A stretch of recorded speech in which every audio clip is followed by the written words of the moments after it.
Hi friends, அனைவருக்கும் வணக்கம். தங்க நகை கடன் வாங்கியவர்களா நீங்கள்? அப்போ அவங்களுக்கான வெளியாகியுள்ள சற்று முன் வெளியாகியுள்ள சூப்பரான அறிவிப்பு தான் என்னென்னா, நகை கடன் வைத்துள்ளவர்கள் தற்போது முக்கியமான மகிழ்ச்சியான அறிவிப்பு என்று வெளியாகியது. அதில் என்னென்ன அறிவிப்புகள் வெளியாகியுள்ளன என்பதை இந்த பற்றி தான் இந்த வீடியோவில் பார்க்க போகிறோம்.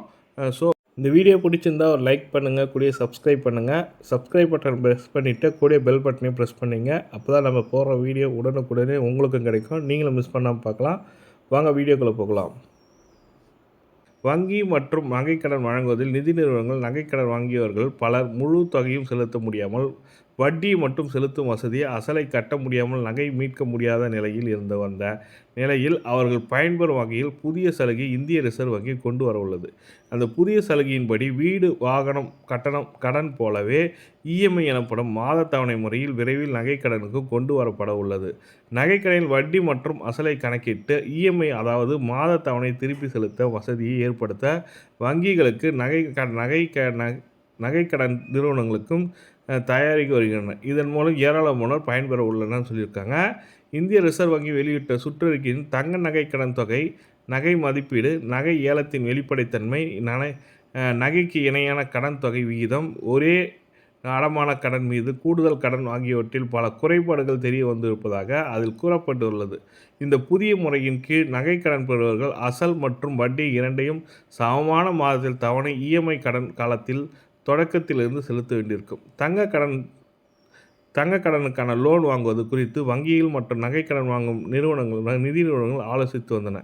இதனைத் தொடர்ந்து நகைக்கடன் வங்கியில் புதிய வசதியாக இஎம்ஐ திட்டத்தை அறிமுகம் செய்ய வங்கிகள் நகைக்கடன் நிறுவனங்கள் நடவடிக்கை எடுத்துள்ளன. அதன்படி பெறப்படும் நகைக்கடனுக்கு வட்டியை மட்டும் கட்டாமல் குறிப்பிட்ட காலத்தை சேர்த்து வங்கிக்கான அசலையும் கூடவே மாதத்தவணை போல் கட்டணும்னு சொல்லியிருக்காங்க. அசலையும் வட்டியும் மாதத்தவணை போல் கட்டணும்னு சொல்லியிருக்காங்க.